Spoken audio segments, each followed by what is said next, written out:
Well, I started to think about what to do with my life when I was approaching 60 because my dad died at 70 and my mom died at 73. So I was working all the time and trying to decide, did I want to do that until I dropped dead? And the answer is no, of course. So I started looking at what are the options because the Denver metro area was expensive and I knew I couldn't stay there unless I worked until I dropped. So I started looking at alternatives, and the one that popped up that made the most sense was Baja in Mexico. Hey, Jen Max, you just met Marla, and she is here in La Paz, in El Centenario specifically, just like, about 15 blocks from my house here. And so we're going to hear her story of how she ended up here in the Baja and whether she speaks Spanish, how she feels about safety, all the kind of the standard things. And we're going to get a nice tour of her home. But let's start with where I like to start things, which is the story. So what's a little bit more of that backstory moving here? I have my own business. I'm a lighting designer and electrical engineer. And as my CPA told me, my income was lumpy. So some years were really, really good, and other years I was sucking on fumes to try and make it by. And that just wasn't going to be sustainable as you get older and you get tired of killing yourself to make a buck. So that's when I started evaluating, and being an engineer, I put it all in a spreadsheet. Which places might be good places to move. And I was looking in the US, and my stepdaughter said, well, what about Mexico? And I'm like, you're right, I love Mexico. So I started adding all sorts of cities in Mexico to the spreadsheet, and I had columns for everything you can imagine. So weather, the number of people, if an airport was near, if there was good medical, and then any other pluses and minuses, and how many days of sun, because that was important to me. In Colorado, it's relatively sunny most of the year. It's relatively dry. So I was trying to avoid humidity. And we'd already been in Denver in the mountains, so I really wasn't interested in being in the mountains. So it was easy to start crossing things off.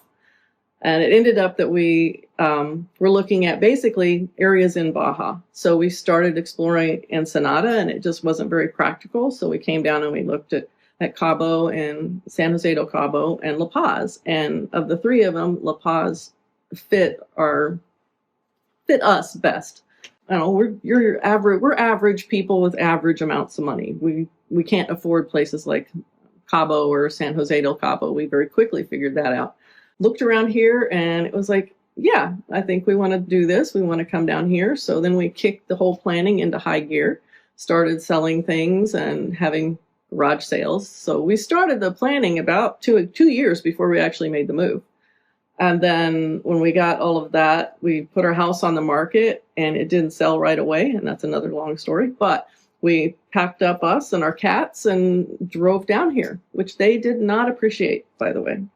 So we got here, we had a place that we rented in town in La Paz. We found a 3-bedroom unfurnished, which was great because we each needed an office and and a bedroom, of course. So we found a place and it worked out well. The landlords were great. No bad stories about it, except it was close to a lot of traffic. It was a little noisy and very dusty. So we started building this one. Well, we signed the contract for this one in January of 24.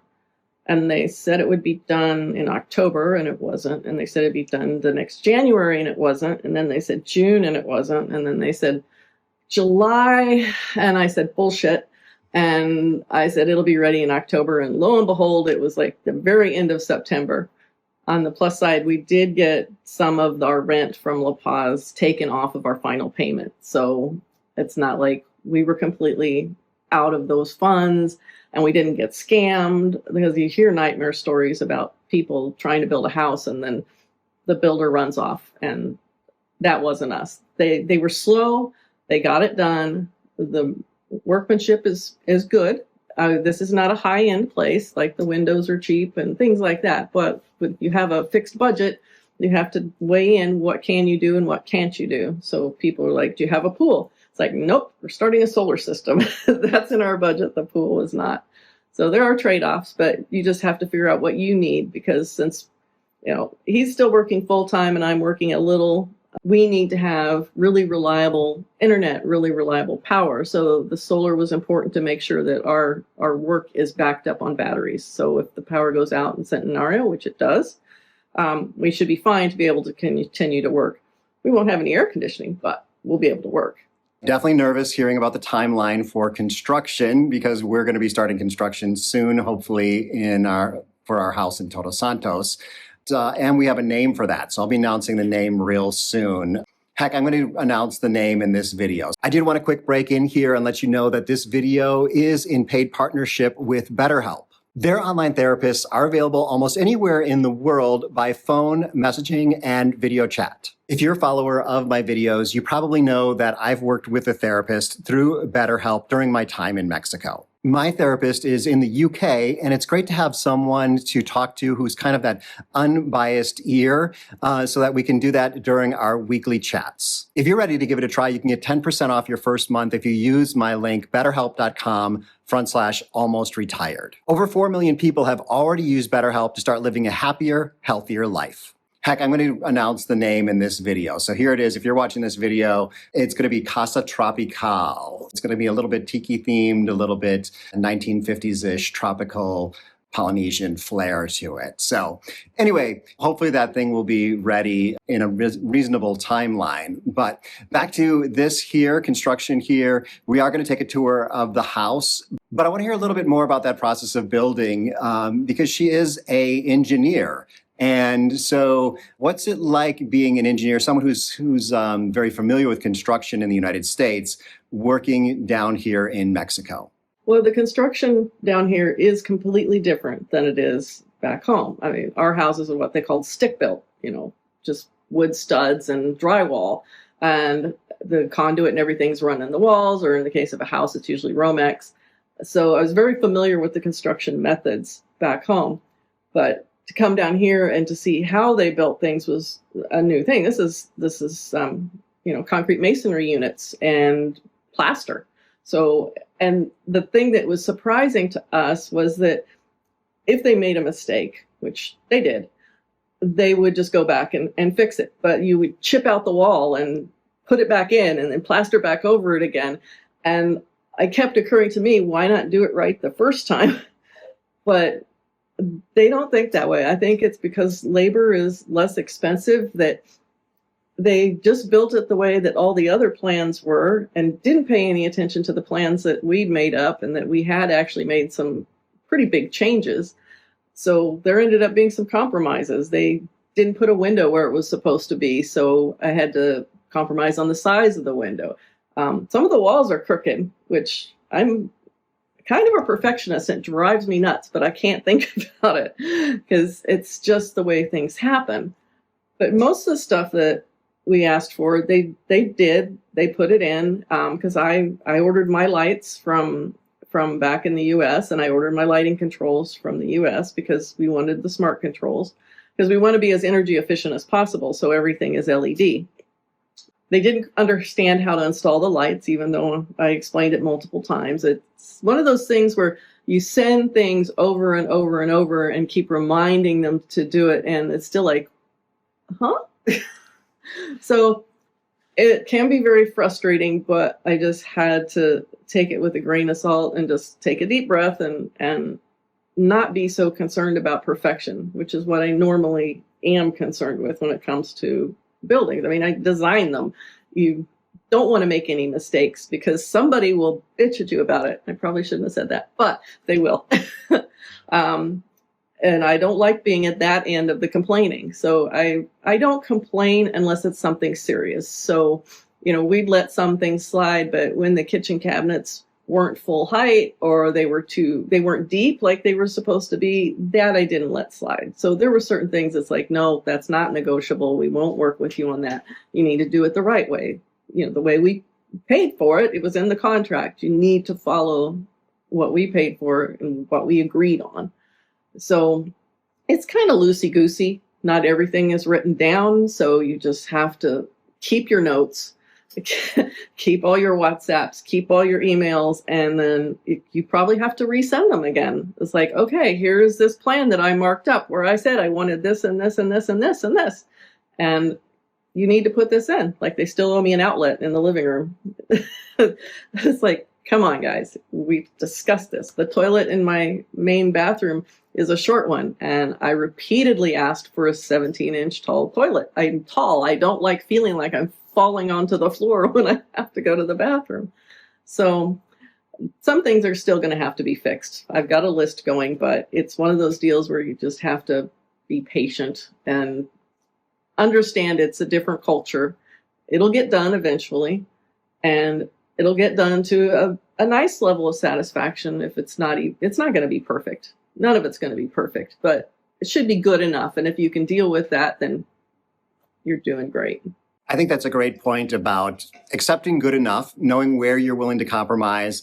I did have a long discussion with my contractor working at my house. We just changed over from an in-the-wall air conditioning unit to a mini split, and he was putting the bricks in. And we had the longest discussion as to how many layers of bricks there was going to be. And I was like, I want it to match the existing bricks. And he's like, oh, no, but it fits the way the joint should be. It fits. Those are really thick joints. And I was like, oh, but I want thick joints because the rest of the wall has thick joints. So we ended up with the right size joints, but I was a little nervous as he was going. I was like, he's going to just do it the way he wants to, even though he's told me that he's going to do it my way.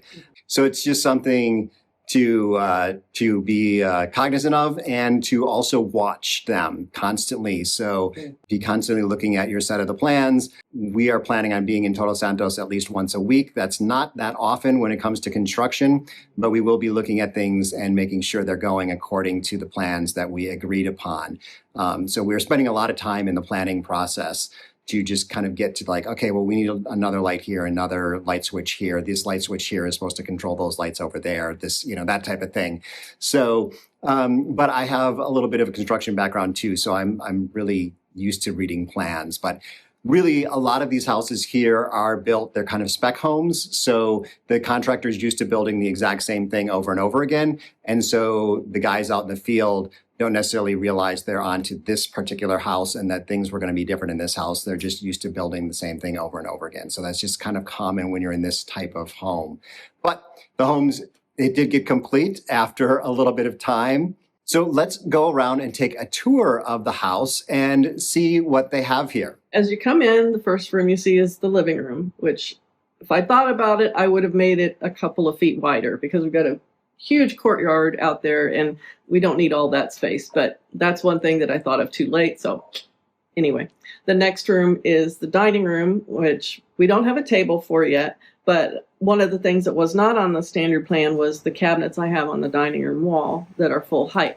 I added those because I know that houses down here don't have a lot of storage. The other change we made in the kitchen is we moved the stove from the island to the outside wall so we could vent it to the outside. And I made the island a double width island so we could get storage on both sides. In the base plan, it has seats on the outside, and we generally don't hang out in the kitchen with people. If we're going to do that, we'll sit at the table once we have one. And then as you're heading back, the first room that you come to is, and we changed that too, is the laundry area. And in the base plan, it's a half bath.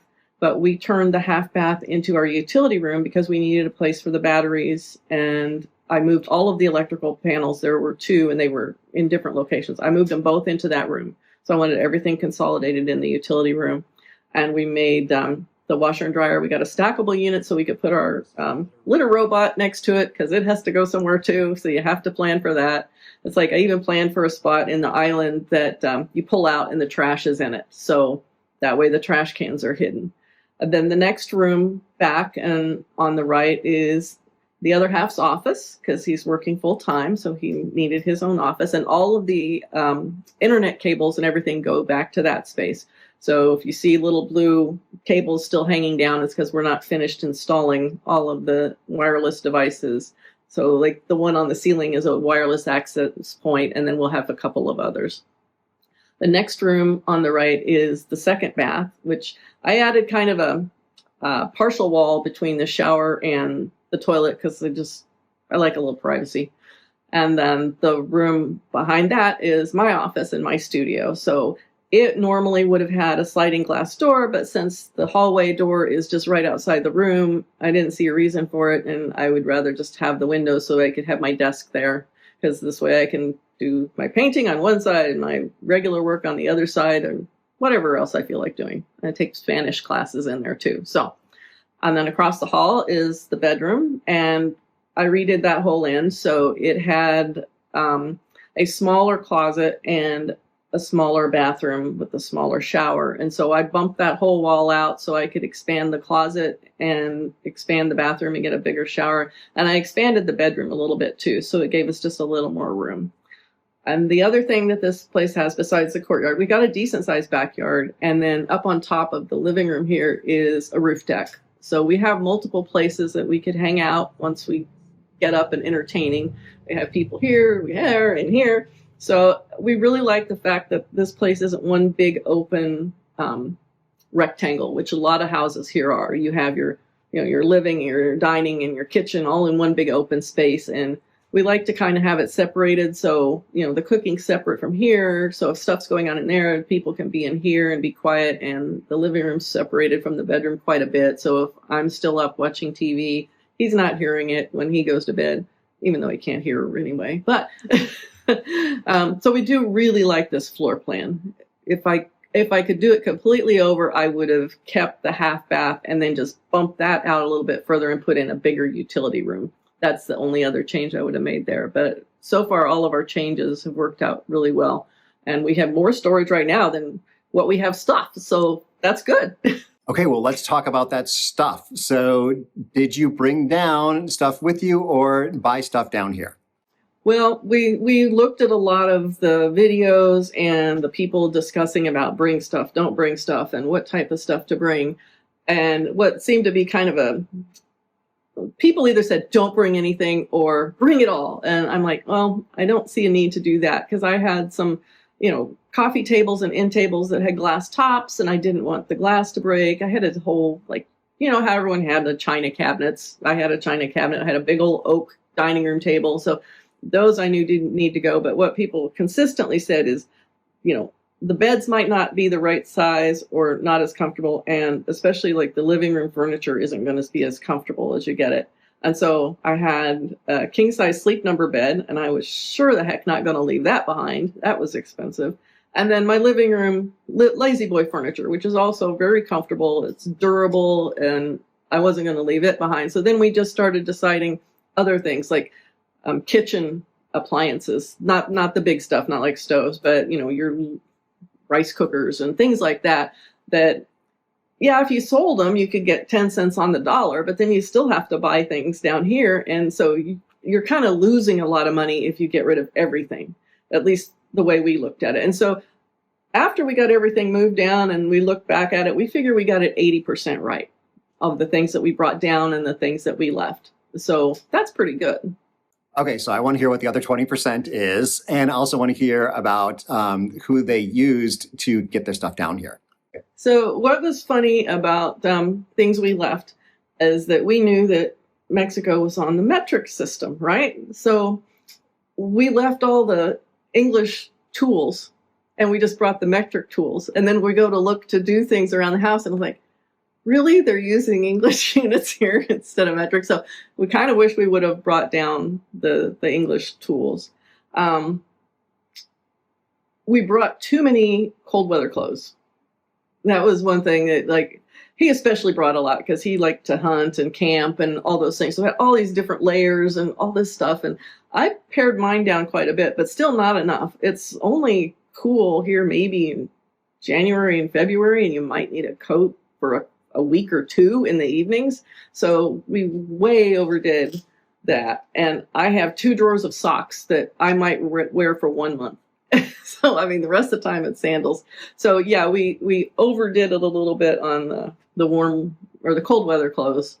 And I did bring some just because I knew I'll be traveling back and forth to Colorado to see family and what have you. So I still have a coat and stuff like that for that. But I think those are the things. The rest of the stuff we did pretty good. I got rid of a lot of my art that I was going to, give away when I died. So I just gave it away early. And I kept the pieces that I really liked and brought them down. But I really narrowed it down quite a bit.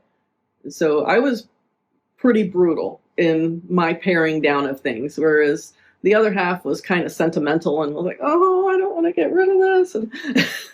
I was like, no, my sentimentality has just gotten less and less as I get older. So who moved you down and how did that go? Best Mexico Movers, Chuck. And the part that we dealt with him went really well. The part that was not good was the local movers that had to get us from Denver to the border so that they could then take our stuff onto his trucks. Those guys sucked. And they was a really bad experience with those guys. So your local movers, vet them as much as you can, because they damage stuff. They overpacked some things, underpacked other things. So the stuff that was supposed to fit in the truck with the video walkthrough didn't actually fit. So we had to leave behind like our outdoor furniture that would be very handy to have right now. So we were definitely not happy with those guys. But Best Mexico Movers, he did an excellent job, walked us through, what we would need, sent lots of paperwork. It was very helpful. And so, I was able to inventory the boxes and label them like you're supposed to get it through customs. And they got it through customs without a problem. And they actually got here the day after we got here. It took us 4 days to drive down with the cats. And they got here the day after that. So that was pretty quick. And their local movers did a good job. The only thing that got dropped was I told them that we would need a shuttle truck from the street to our house that we were renting because they have a gate that was only 13 feet high. And nobody paid attention to me saying, you need a shuttle truck, you need a shuttle truck. So when they got there, of course, they had no truck. And so they brought some guy with his miniature pickup to help bring things in. So what should have been a 2-hour job to unload stuff ended up being a 5-hour job, and you pay by the hour. So we weren't real thrilled with that. They didn't damage anything. It was just not handled as well as it could have been. Okay, well, let's switch gears a little bit and talk about money, including how much it costs to move down here. So we're not switching gears quite much. We're just kind of shifting a little bit. For the move, I had a 2020 Mazda 3 hatchback that I loved that I sold to be able to pay for the move. The move was give or take around $20,000. I don't remember exactly, but the car sale covered it. And with all the potholes here and stuff, it was probably better to not have those tiny rim tires down here anyway. I just missed my car. And then this house, the base price was in pesos. It was 3.85 million pesos base price. By the time we did our modifications, it ended up about 4.6 million pesos. I have a spreadsheet, again, engineer, sorry, where I'm tracking everything and when we had to make the payments. So how much, at what exchange rate ended up being dollars, because, I sold my house, so I knew how many dollars I had. So I had to track everything as we were paying for it to find out how much dollars it actually cost as opposed to pesos. And unfortunately, for the first 2 payments of this house, it came right after I sold my house. So I didn't have a chance to move the money and trade it at exactly the right time. So I had to pay at the exchange rate at the time. And in early 24, the exchange rate was right around 17. So 2 of my payments were a hair over 17 and 2 of the big ones were below 17. It was like 16.8. So that hurt. The final payment, I had managed to trade the money. So it was just a hair under 20. So that helped us out. But tracking it in dollars versus pesos, including the closing costs, which we haven't closed yet, I've got it included, and the solar system, it ended up being about $295,000 for everything all in, including the curtains and appliances and the lights that I brought and all of that. I was tracking on the same spreadsheet. So it's about $295,000, which is still half as much as my house that I sold, which was basically a 2-bedroom with a loft and it's about the same square footage. So it worked out. It's using all of the money that I made off of the house because you have to pay off your mortgage and your realtors and what have you. But my budget was dead on and we hit it. And so all our decisions actually seem to be the right ones. So I'm really crossing my fingers, hoping that buying this house in Todos Santos is the right decision. Kat and I have had really good luck with real estate so far in terms of buying at the right time. The peso is a little bit strong right now. I think it's at like 18.5 or so. And I was really hoping that it'd get up or go down to around 20. But those days might have passed, and maybe it'll get back there at some point, but probably not before we need to start making payments. So, but that's just the world, how it is. If you're building new construction or you're renovating or something, you're probably going to be paying in pesos. If you buy a house that is owned by a foreigner right now, it's probably going to be sold in dollars. So you don't have quite the same calculation to be doing all the time. But let's really switch gears now and find out if Marla speaks Spanish. Well, I have been in Spanish classes, online classes, for over a year. It might be approaching 2. I hate to say that. And I'm getting better. It is not easy. You got a brain that's decided not to cooperate after menopause. It's tough to memorize new things and to retain them. So as an engineer, that frustrates the hell out of me, but it's the way it is now. So I'm trying my best to learn Spanish. I'm noticing I'm understanding more. So that helps. And the other half, he notices when I understand when we're interacting with somebody, if I'm understanding him, and then I can answer them to, some extent.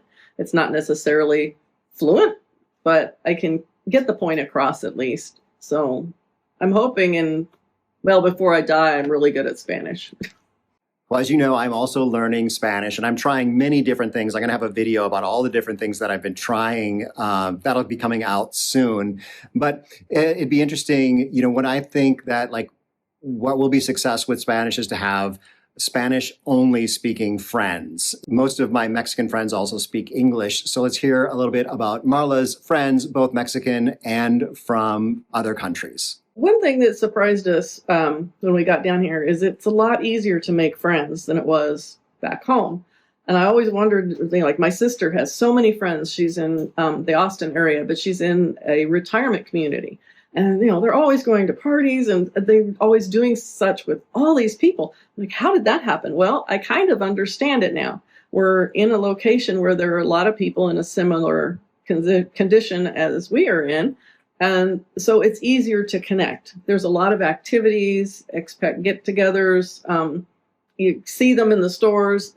There's just a lot of different ways to connect, and more easily than back home. I think everyone is just, too busy with their own lives back home to really connect with any other people. So it's been refreshing to be able to meet people. And most of them are other expats, but we have really connected with a couple, and they run our favorite restaurant, Kilometer 14. So Jorge is the chef and the owner, and Vanessa is his wife, and they're great, and they give us all sorts of shit. We give it right back. But and she also has been very helpful because she is in the medical field, so she'll go with you to your appointments to help translate if someone doesn't speak English, or if I'm not understanding it completely. She's really helpful, and she's gone to these appointments with me. You pay her, of course, but it's great to have someone like that available. And we can ask them questions when it's well, why is this like this? Or, what's going on here? And they explain it to us. They don't treat us like we're idiots. We're actually treated like one of the family. We got invited to their daughter's birthday thing on Saturday. So I had to find out what she liked. And the first 2 times they had the party, we didn't think we were supposed to be included. Yes, we were customers of theirs and all that, and they posted it, but it's that's not really our spot. We're not family. But this time they specifically asked us to come. So it's oh, okay, we are more family than I thought. That's good, because they do make you feel very welcome. It's a very welcoming place, I think, and the people are generally really friendly and helpful. You just don't be an idiot. Don't be mean. Don't be cruel. They're great people, and you just need to treat everyone with respect like you would hope to be treated. Yes, Jorge and Vanessa are amazing. I love KM14. Was just there for Taco Tuesday and found out that they have like a 2-for-1 Monday happy hour deal. So I need to be checking that out. And shout out to Zoar, my favorite waiter there. Always make sure that my margaritas are perfect. But let's switch over to safety and find out how these guys feel when it comes to safety. I actually feel much safer here than I did in Colorado. Before we moved, and I've been in my house for over 20 years. It was a very safe neighborhood, but before we moved, we started to have some drive-by shootings. And there was a bullet that went through one of our neighbors' houses and right past her in the bathroom. Things like that were just starting to happen more and more. So, I mean, being female, you generally have rules for yourself that guys don't have to worry about. Like when you have a first-story house, you know to keep the windows shut. You don't leave the first story windows open if you're a female back home. Maybe the second story is okay as long as nobody has a way to climb up there. But there's just these unconscious things, like you're not walking around alone at night. You don't go to a bar by yourself at night. Things like that, that honestly, we haven't had to worry about here. The house we were in town, it was in a gated area, but we left the windows open on all floors. And I know that could have been bad, but it was safe. But we do feel a lot safer here. At least I do. And, you know, women are more hypersensitive to that sort of thing. And yeah, if I have to walk around downtown at night, I'm not concerned about it. There you go. I always like to get other people's perspectives on safety. We also leave our windows open at night to get that cooler air in. I mean, La Paz gets hot during the day and then cools off at night. So you want to get that cool air in when you can get it. So, but let's wrap up this video with a tip or two. So let's hear Marla's tip for you. I've got a couple of tips. First of all, if you can, move sooner rather than later. I actually had my CPA run the numbers. So we could look at, if I had to stay, what had to happen? If I moved to another place in the U.S., what had to happen? And if I moved here, what had to happen? And he said, if you want to move to Mexico, you can go now. Whereas everything else had years of time frame beforehand. So that's like, okay.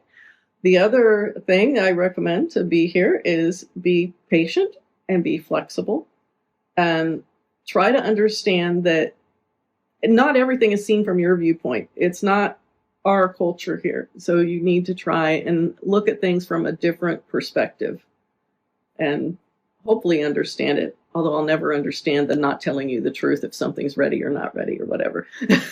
I won't ever understand that. So true. The culture here is that you always say yes. You never say no, even when you mean no. So it is something that's confusing. And for those of us from the United States, we find it, I don't know, almost cringy. But on the flip side, the culture here, everyone understands that no doesn't, or yes doesn't always mean yes. So you've got to start to learn how things work and understand when someone is saying yes, meaning yes, and yes, meaning no. So I'll talk more about that, of course, in other videos, because it is a big cultural difference that is probably the hardest one for people to get around. But I've got other folks who have gotten around that you can check out videos up here of other foreigners living in Mexico, or something down here that is perfect just for you. So from La Paz, wish you were here. Hasta luego.